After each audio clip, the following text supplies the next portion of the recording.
New People's Army gibuhian na ang prisoner of war nga si Compostela Valley Jail Warden Jose Mervin Coquilla human walay igong ebidensya nga magpamatuod nga nakabuhat kini og krimen.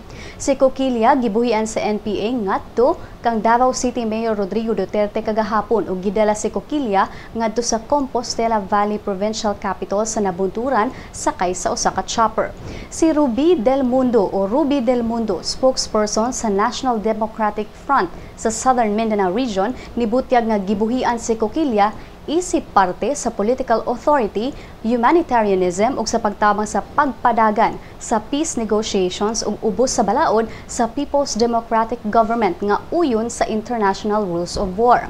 Matod ni Kak Kaloy nga napamatud-an nga walay igong ebidensya nga sad-an si Coquilla kay wala sab kini dagkong krimen nga giatubang.